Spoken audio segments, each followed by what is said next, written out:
Gewaardeerde kykers, pastoor Frans Ooyeberg van die Kruis Triomfeer Bediening. Ek groet in die naam van Jesus Christus, ons verlosser, ons saligmaker, ons komende koning.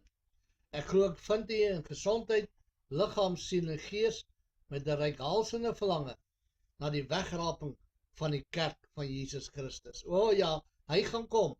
Halleluja, halleluja. Ons gaan by die venster uitkyk en nog so sit. Ons gaan nog luister wat die vrou en die kinders sê. Ons gaan nog besig wees met die opname van 'n preek.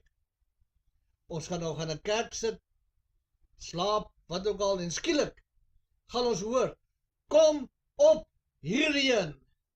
En in 'n oogwink het ons hierdie ou liggaam weggegooi en 'n verheerlikte liggaam aangetrek. Die liggaam word verheerlik. En in 'n oogwink dan is ons by hom in die wolke, om so vir ewig by hom te bly. Vader, ons sê vir u dankie vir nog 'n geleentheid wat ons kan neem vanuit die woord, en dat ons kan leer wat die Gees vir ons wil sê, en dat ons kan hoor wat die Gees vir die gemeente wil sê. Ons loof u daarvoor, in Jesus naam, amen en amen. 1 Petrus hoofstuk 1 vers 19. Hierdie is ons deel nommer 6, en ek gaan klaarmaak met hoofstuk 1 vandag. Gaan dalk 'n heel wat korter boodskap wees as die vorige een, want ek wil nie oorloop na die, en ek kan seker maar oorgaan aaneenlopend in hoofstuk 2, en dink ek nou skielik, want verse en hoofstukke was nooit regtig deel van die Bybel nie. Dis ook die deel van die oorspronklike manuskripte nie. Dit 300 jaar na Christus het hulle eers begin om verse en hoofstukke en die klas van goed in die Bybel te sit, net om hom makliker te maak vir naslaanwerk, makliker vir lees en studie met metodes. Is niks gesalf daar nie. Dis maar net hoe dit gekom het. So as ek preek en ek gaan oor, en ek sien daar's nog tyd, en ek gaan oor in hoofstuk 2 in, dan is dit heeltemal geregverdig. Maar kom ons lees, ek gaan so 'n bietjie herhaal van wat ek laas keer gesê het. Kom ons lees vers 11, of vers 19 weer 'n keer. Want hy praat eers hierso en hy sê, ons is nie gered deur goud en silwer nie. Nou as ons nie gered is deur goud en silwer nie, waardeur is ons gered?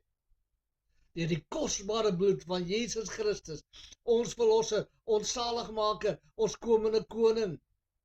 O halleluja, ek kan net hierso ophou, en dat ek u klaar bemoedig in die allerheiligste geloof, is dat Jesus Christus se bloed het my gereinig. Ek is skoon, ek is skoon, ek is skoon, ongeag wat enigiemand sê. Ek wil dit so stel, ongeag wat my vrou dink, ongeag wat my kinders dink, ongeag wat my kat dink, ongeag wat die budgie dink, ongeag wat die bure dink, ongeag wat die mense in die kerk dink. Ek is op pad hemel toe. Nou wil ek gou vir u iets mee help. Jou karakter en jou persoonlikheid is twee verskillende dinge. Luister mooi vir pastoor François. Twee verskillende dinge. Jou persoonlikheid is jy. Na jou wedergeboorte praat jy nie skielik sagter nie.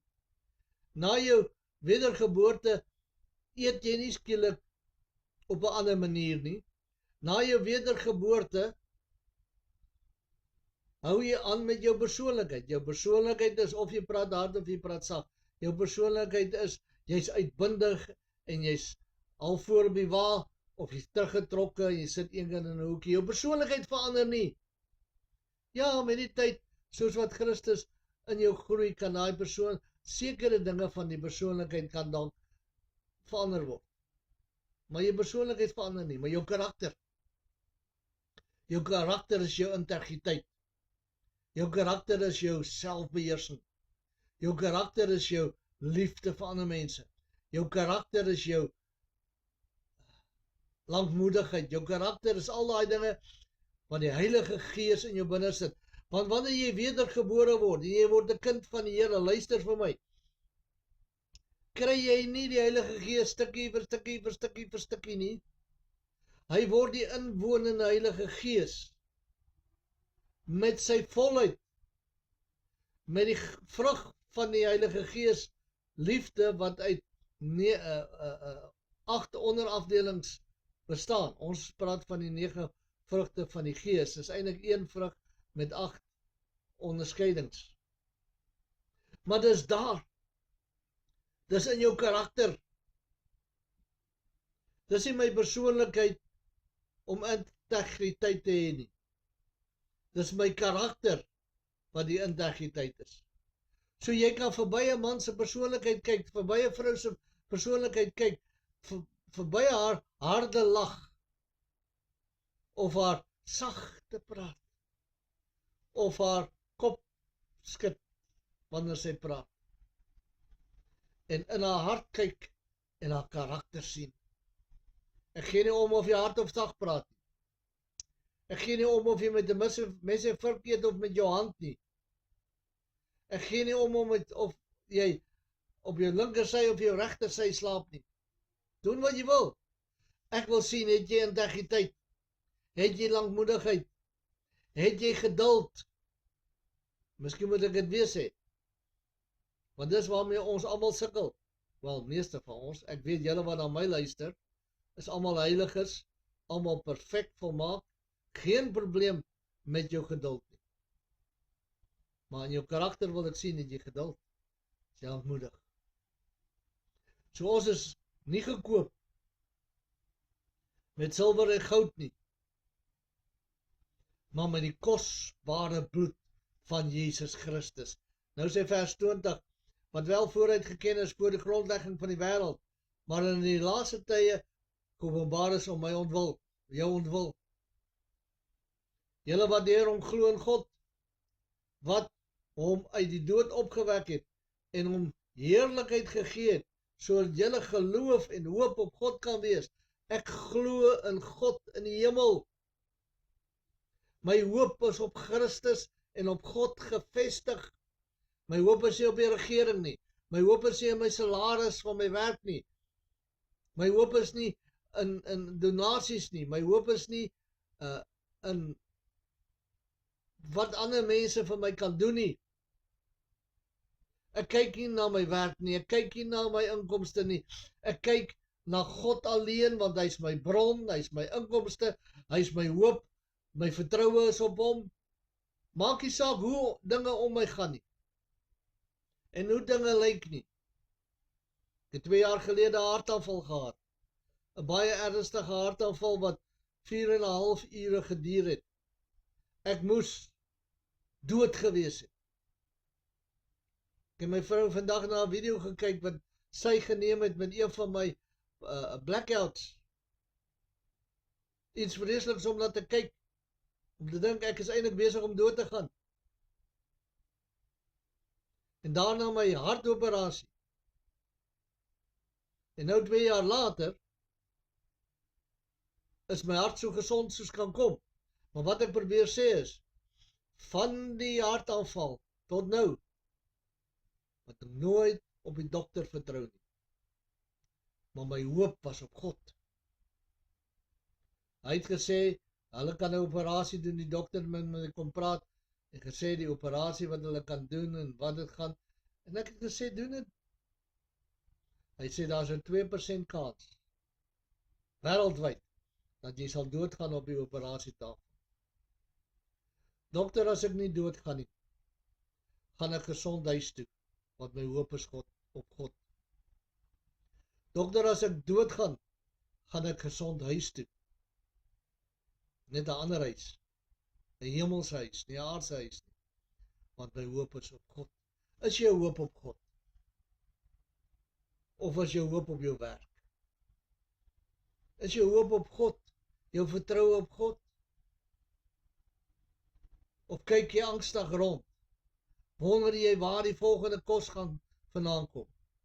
Wonder jy waar die geld vir petrol gaan vandaan kom, want jy moet gaan werk? My vriend, hou hoop op God. Kyk op. Hoe sê iemand eendag, jy moet afkyk. Sê nee, mens moet nie afkyk, jy moet opkyk. Hy sê dit hang af van waar jy sit. Jy sit saam met Christus in hemelse plekke. As jy opkyk, sien jy God. As jy afkyk, dan sien jy jou probleme. Maar ons kyk ook af. En ons sien ons oorwinning. Vers 22. As julle in gehoorsaamheid aan die waarheid, julle siele deur die Gees tot ongeveinsde broederliefde gereinig het, moet julle mekaar vurig lief hê uit 'n rein hart. Dis waar ons laas opgehou het. Want luister mooi wat sê die skrif. Hy sê, as julle in gehoorsaamheid aan die waarheid, julle siele deur die Gees tot ongeveinsde broederliefde gereinig het. Dan was daar so 'n proses. Ek kom tot bekering. En so waar as wat ek lewe, ek het nie onmiddellik almal lief nie. Ek ken dan nog nie eers die woord nie. My taalgebruik is dan nog nie eers 100% reg. Ek weet net ek is gered deur die bloed van die lam. Ek is op pad hemel toe. Wat nou? Nou begin ek my denke vernuwe deur die woord. En met die tyd begin my liefde na mense ongeveins raak, eg raak. En later word dit vurig, soos wat Christus hulle liefhet. Nou hoekom? Hoekom moet ons mekaar vurig lief hê? Want julle is wedergebore. Nie uit verganklike saad nie, maar onverganklik, deur die lewende woord van God wat tot in ewigheid bly. My broer, jy is nie wedergebore net omdat jy 'n gebed gesê het in die kerkie. Pastoor het gekom en gesê, almal moet vorentoe kom, sodat ons kan die ou gebedjie opsê, en jy hart vir die Here gee, en dan verklaar ek, jy is nou gered. Nee. As jy die evangelie boodskap hoor, en jy verstaan die evangelie boodskap, en die Heilige Gees druk sy vinger diep in jou hart in, en jy ervaar berou oor jou lewe tot op daai punt, en sê, Here, ek is 'n sondaar. Help my, red my. Dan kom die skrif in werking, hy wat in sy hart glo, eerste in sy hart glo, en dan met sy mond bely, hy sal gered word. En as daarna ek weet van baie mense wat die sondaars gebid het, wat sy lewens nooit verander het nie. Hulle vloek nog net so, hulle rook nog net so, hulle gaan nog net so na die parties toe. Maar hier was iemand in my huis wat gesê het, I'm a reborn Christian. So rou sondaars soos kan kom, maar is in 'n kerk en die boodskap nie mooi verstaan nie, sê no, I'm a reborn Christian. No, you're not. You are a convert. Jy is maar net 'n sameloper. Maar nou kom hy en hy sê, wanneer ons julle liefde onder mekaar sien, jy mense lief het, met 'n vurige liefde.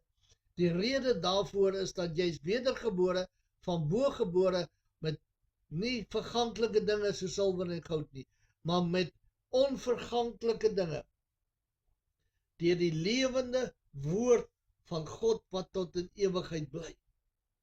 Want alle vlees is soos gras, en al die heerlikheid van die mens is 'n blom van die gras. Die gras verdor, en sy blom val af.